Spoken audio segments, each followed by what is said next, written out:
Hello everybody, it is Sunday, June 14th, and we have hit the W's in my collection. I actually had a lot more W's than I thought, so this is going to be a split. It's going to be 2 days of W. So here we start up. Was Not Was with Walk the Dinosaur. This was bordering on a novelty hit in the late 80s. This isn't the full album, it was a remix one. It's got three different versions of Walk the Dinosaur on it. This one is one of my favorites. It's Willie and the Poor Boys. It was, easiest is to go through the list. The band features Charlie Watts, Bill Wyman, Mickey Gee, Jarrett Watkins, Andy Fairweather Lowe. Don't really know the last couple of names super well. But then it also features Jimmy Page, Chris Rea, Paul Rogers, Kenny Jones. Great rockabilly album. I have 3 from Rick Wakeman. This one, which I always get the name. The Myths and Legends of King Arthur and the Knights of the Round Table. And then The Six Wives of Henry VIII. And then Journey to the Center of the Earth. I like this one's my favorite of the Wakeman ones. Rick Wakeman, who's been in Yes, been in the Strawbs.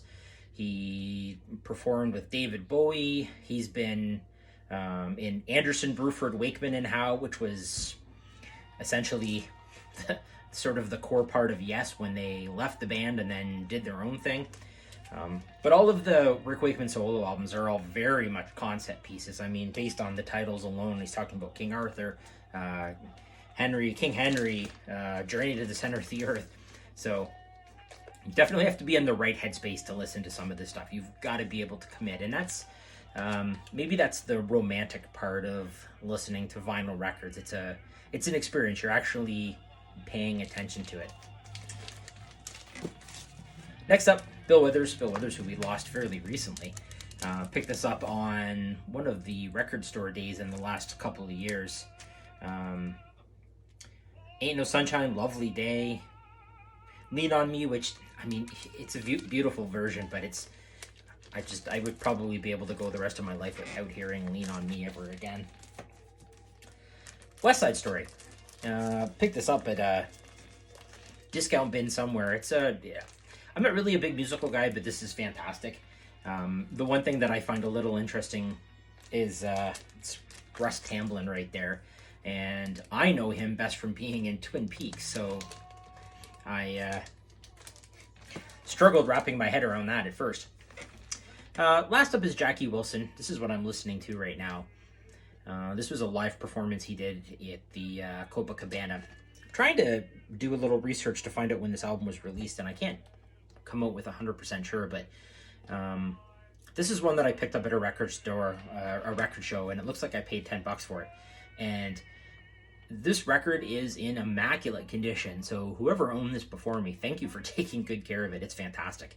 The only little thing that kind of stinks is there's a hole in the corner. Usually means the albums have been deleted. It gets defaced like that. Jackie Wilson, another one that I learned about through Much Music, because they played some of his videos in higher rotation when Much Music was first getting off the ground. So that's how I first knew of Jackie Wilson, and unfortunately Jackie Wilson's been passed away in 1984. He's been gone for quite some time. So that's it for today. A shorter one with the first half of W's, but be back tomorrow with another big chunk of W. Talk to you then.